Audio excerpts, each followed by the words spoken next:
Welcome to Swipe at Your Own Risk, our Valentine's Day special for the podcast. In this episode, we delve into the dark and terrifying world of online dating. From catfishing to cults, each episode will bring you the terrifying tales of people who have had their lives turned upside down by a simple swipe on a dating app. These stories will make you question the intentions of those you meet online and make you think twice about your own dating experiences. As you listen, you'll hear the fear and the terror in their experiences while in search of love.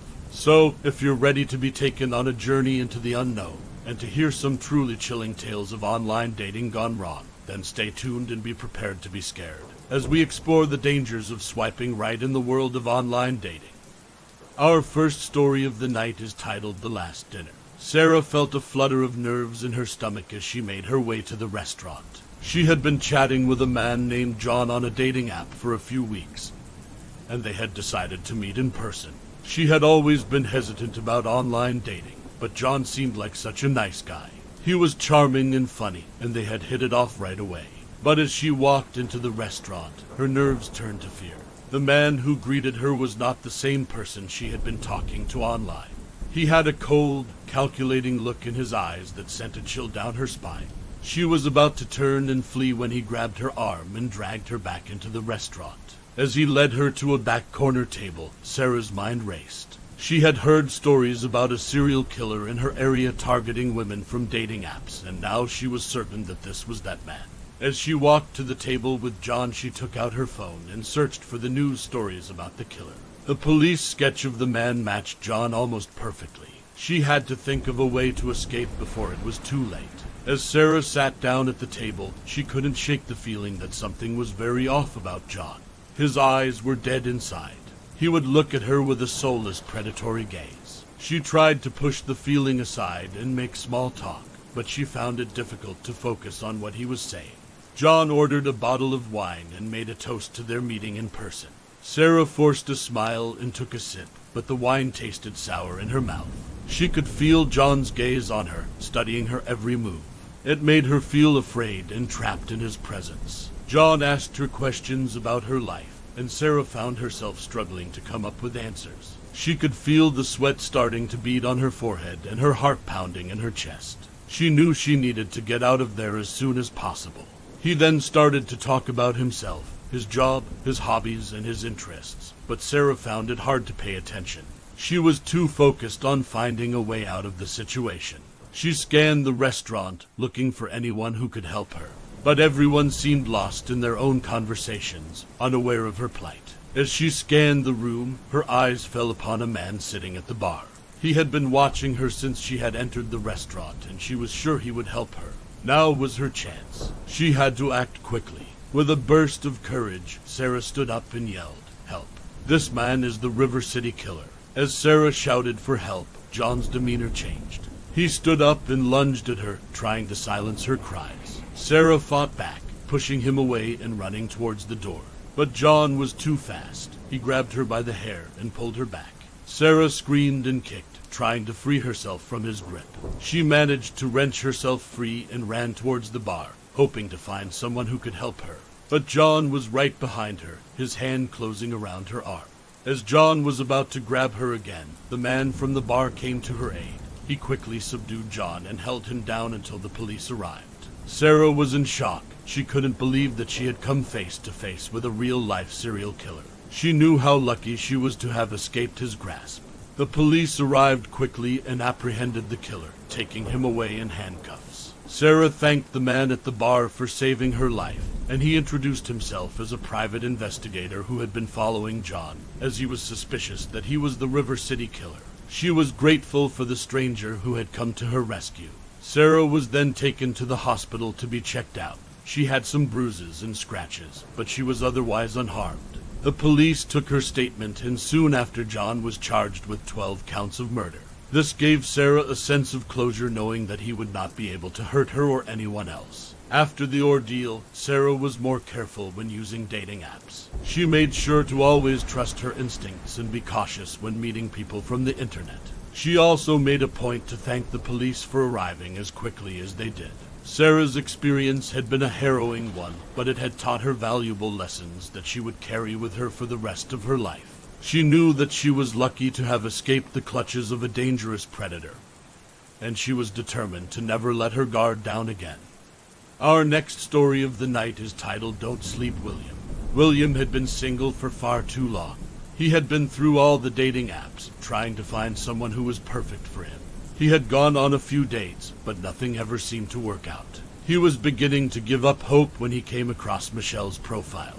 She seemed perfect, beautiful, intelligent, and with a great sense of humor. He sent her a message, and to his surprise, she responded. William and Michelle's first date was at a cozy Italian restaurant in the city. As soon as they laid eyes on each other, they knew they had made a great choice in agreeing to meet up. They smiled and greeted each other warmly, both feeling a spark of attraction. As they sat down to dinner, they began to talk and discovered that they had a lot in common. They both loved to travel, both interested in history, and they shared a passion for photography. The conversation flowed easily, and they found themselves laughing and joking together. William was struck by Michelle's intelligence and wit. She had a great sense of humor, and he found himself drawn to her sharp wit and sparkling eyes. Michelle was equally impressed by William's charm and easygoing nature. She felt at ease with him and enjoyed his company. As the night went on, they ordered more drinks and talked about their dreams and aspirations. They found that they had similar goals and values, and that they both wanted to make a difference in the world. They also talked about the challenges they had faced in their lives, and they were both touched by how open and honest the other was. By the end of the night, they both knew that they had found something special in each other. They exchanged numbers and made plans for another date. They felt like they had hit it off immediately and couldn't wait to see each other again. They went on a few more dates, and William felt like he had finally found the one. Everything seemed to be going well until one night when Michelle invited him over for dinner. She said she wanted to cook him a special meal, and William was more than happy to accept. When he arrived at her house, he was taken aback by the luxurious home. It was much more than he had expected. He followed Michelle inside, and as they walked through the house, he noticed something strange. There were pictures of other men hanging on the walls. When he asked about them, Michelle just smiled and said that they were old friends. As William followed Michelle into the kitchen, she offered him a glass of wine. He accepted, and she poured him a generous glass of red wine, explaining that it was a special vintage from her personal collection. William took a sip and was impressed by the rich flavor and smooth finish of the wine. As Michelle prepared dinner, she chatted about her love of cooking and her recent trip to Italy. William listened, feeling a sense of ease and relaxation wash over him. As he sipped his wine, he felt a warmth spreading through his body, and he felt like he was in a dreamlike state. As the night went on, Michelle began to talk about the pictures on her wall. They were all the men that she had lured into her home so she could kill them. William felt a sense of unease growing inside him. He tried to shake it off, thinking it was just his imagination or a joke Michelle was telling him. But as he listened to Michelle's chilling words, he realized that something was off. He felt a sense of confusion, and his thoughts became cloudy. His heart began to race, and he knew he had to get out of there. William began to feel more and more disoriented. He found it hard to focus on the conversation. It felt like he was in a fog. He knew that something was wrong, but he couldn't quite put his finger on it. William had been drugged, and it was now fully taking over his mind and body. William's heart raced. He knew he had to get out of there, but he had no idea how. He tried to think of a way to escape, but his mind was spinning. He was about to make a run for it when Michelle turned around and saw the fear in his eyes. She laughed and said, "You should be asleep any second. You won't feel a thing, I promise." As Michelle continued to talk about her sinister plans, William realized that he needed to act fast. He quickly scanned the room, looking for something he could use as a weapon. His eyes fell upon a heavy marble statue on the coffee table, and he knew that it was his only chance. With a burst of adrenaline, William lunged for the statue. He grabbed it with both hands, and in a blur, he threw it through the large picture windows. The sound of shattering glass filled the room, and the neighbors were immediately alerted. William found the strength to scream for help. He knew that he had only moments to escape before Michelle overpowered him. He could hear the sound of running footsteps and voices outside, and he knew that his cries had been heard. The man from next door, who was a retired police officer, ran to the house. He saw the broken windows and heard William's cries for help.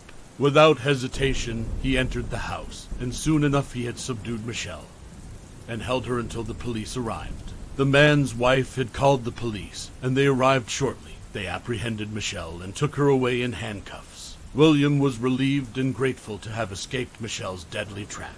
He was taken to the hospital to be checked out. He had some cuts and bruises, but he was otherwise unharmed.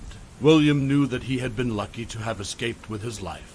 He would always be grateful to the man from next door for coming to his aid, and he would never forget this terrifying experience. But he also knew that he would never stop looking for love. Our next story of the night is titled The Monster in the Park. Mike had been talking to Andrea on a dating app for a few weeks. They had hit it off right away and had been messaging each other every day since. Mike was excited to finally meet her in person, so when she suggested they meet up for dinner, he eagerly agreed. He spent the whole day getting ready, picking the perfect outfit, and making sure he looked his best. He couldn't wait to meet the woman he had been talking to and bonding with over the past few weeks. They met at a small Italian restaurant, where they were greeted by the warm aroma of garlic and basil. The restaurant was dimly lit, with candlelit tables and soft music playing in the background. Andrea was even more beautiful in person, with her bright smile and sparkling eyes. Mike felt his heart flutter as they sat down to dinner. As they talked, they discovered that they had a lot in common. They both loved to travel, and both were interested in history, and each of them shared a passion for the arts. Every time Andrea brought up an interest, it seemed that Mike had a passion for the same thing. It just seemed all too perfect to Mike. The conversation flowed easily, and they found themselves laughing and joking together. Mike was struck by Andrea's intelligence and wit. She had a great sense of humor, and he found himself drawn to her sharp wit and sparkling eyes. Andrea was equally impressed by Mike's kindness and reassuring nature. She felt at ease with him and enjoyed his company. After dinner, Andrea suggested they take a walk in the park. Mike was delighted by the idea, and they left the restaurant to enjoy the evening stroll. The park was beautiful, with lush greenery, and the trees were adorned with twinkling lights. The air was cool and crisp, and they walked along the paths, admiring the stars and talking about their dreams and aspirations. Mike felt like he was on top of the world. He couldn't believe that he had found someone so special. As the night began to draw to a close, Andrea's behavior suddenly became strange. Her once bright and friendly demeanor turned dark and unsettling. She began to make odd comments about Mike's life and asked him questions that made him feel uncomfortable. She seemed to be following him too closely, and Mike started to feel a sense of unease growing inside him. He tried to brush it off, thinking it was just his imagination.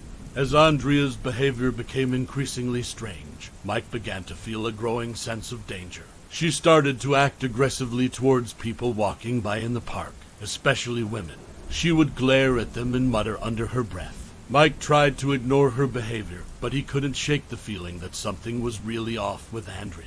Andrea then began to talk about how she had been watching him for a long time now, both at his home and at work.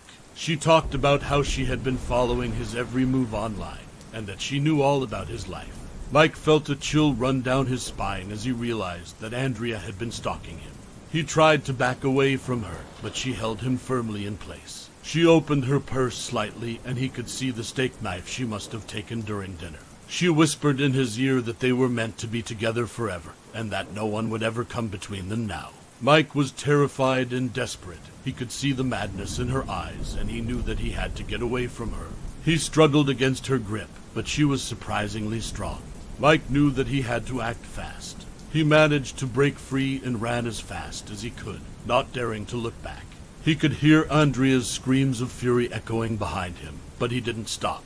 He kept running until he finally reached the safety of his home. He collapsed onto the floor, exhausted and shaken. His heart was pounding in his chest, and he could still feel the weight of Andrea's hand on his arm. He had narrowly escaped Andrea, but he knew that would not be the end of her. After narrowly escaping Andrea at the park, Mike finally made it back to the safety of his home. He was exhausted and shaken, but he knew that he needed to get some rest. He took a hot shower and tried to calm his racing mind. He lay in bed, staring at the ceiling, replaying the events of the night over and over in his head. Just as he was about to drift off to sleep, he heard a loud noise coming from outside. He sat up in bed, listening intently. The noise grew louder, and he could hear Andrea's screams. She was outside his house, banging on his doors and windows. Mike's heart began to race as he realized that she was still determined to be with him. He quickly got out of bed and looked out the window. Andrea was standing outside, her face pressed against the glass. Her eyes were wild, and she was screaming his name. Mike grabbed his phone and dialed the police. The police arrived quickly, and they arrested Andrea. She was taken away in handcuffs, still screaming and ranting about how she and Mike were meant to be together forever. The police assured Mike that they would make sure she wouldn't be able to hurt him, but he couldn't shake the feeling of unease. Despite the police's reassurance, Mike knew that he couldn't stay in his home. The harassment continued. Andrea's phone calls and letters never stopped coming. He had no choice but to sell his house and move across the country in hope of a fresh start. He left all his memories behind and started a new life, trying to forget the terror that he had experienced. And our final story of the night is titled The Master. Jessica had been living in Toronto for a few years now. She had a great job and a fulfilling social life, but something was missing. She was looking for love, and after a few failed attempts at dating, she decided to try her luck on a dating app. That's where she met Ryan, a handsome man with a charming personality. They talked for weeks and hit it off right away. When they finally decided to meet in person, Jessica couldn't contain her excitement. She got ready for the date, choosing her outfit carefully and making sure everything was perfect. She arrived at the designated spot on time, but as soon as she saw Ryan, she knew something was off. Ryan was not the same person she had been talking to on the app. His eyes were cold and callous. His manner and tone of speech to Jessica was short and abrupt. Jessica's heart began to race. She was about to turn and run when Ryan grabbed her around her waist, dragged her into the back of a white van, and quickly drove away. Jessica's heart was pounding as she was thrown into the back of the van. She could feel the cold metal floor beneath her, and the van's movement was making her dizzy. Ryan was shouting at her from the front seat, his voice growing louder and more frenzied with each passing moment. He kept talking about the Master and how he was the only one who could save her. Jessica's fear was growing with each passing moment. She had heard stories about the Harvesters of Heaven, a dangerous cult in the area that was known for brainwashing young women and men into committing unspeakable acts. She knew that she had to get away before it was too late. As the van continued to drive through the streets of Toronto, Jessica's mind raced. She was trying to think of a way to escape, but she was trapped in the back of a van with no door handle. And Ryan was shouting at her, making it hard for her to think clearly. She could feel the panic rising in her chest as she realized that she was trapped and alone. The van finally came to a stop, and Jessica was dragged out of the back and thrown into a windowless room. The cult members began to speak to her, their voices low and hypnotic. They told her that she was special, that the Master had chosen her for a very special reason. They told her that if she didn't join them, she would be doomed to a life of misery. Jessica was determined to resist the brainwashing, but it was a constant battle. The cult members were relentless in their attempts to break her down, and they used every tactic in the book. They kept her isolated, depriving her of sleep, and bombarding her with messages about the Master, and how he was the only one who could save her. They showed her videos of other brainwashed members, telling her that this was her only chance for salvation. For days, Jessica fought against the brainwashing, but her willpower was weakening. She was exhausted and scared, and the constant barrage of messages was starting to take its toll. At one point, she found herself succumbing to the cult members' words and began to believe that the Master was the only way. But Jessica didn't give up. She kept fighting, and she finally found an opportunity to escape the cult members and run out of the building. As the cult members were about to switch shifts during one of her reprogramming sessions, one of them had left the door slightly open. In a disoriented state, Jessica made a run for it. She didn't know where she was going, but she knew that she had to get away. She ran through the streets, her heart pounding, her breath coming in ragged gasps. The cult members were shouting behind her, but she didn't dare to look back. She knew that if she stopped, they would catch her. She kept running, her feet pounding the pavement, her lungs burning. She could hear the sirens in the distance, and she knew that the police were coming. Jessica finally reached the safety of a police car. The officer sped off as the cult members chased after them. She thanked the police officer profusely. He stopped the car and looked directly into her soul and said, "Don't mention it, but you will have to call me the Master from now on." Jessica broke mentally and emotionally as the master turned the police car around and drove her back to the location where the cult was keeping her. This all seemed to be a part of their sick and twisted plan to break her. Jessica was never seen by her friends and family again. That concludes our episode of Swipe at Your Own Risk. We hope you found it as eerie and terrifying as we did. We want to remind you that the impression of love can be blinding. Don't let the excitement of a potential match blind you to the possible dangers. Trust your instincts, be vigilant, and always meet in a public place. Remember, the safety of yourself and your loved ones should always be your top priority. Thank you for listening, and we'll be back with more horror stories in our next episode. Stay safe and remember to always swipe at your own risk.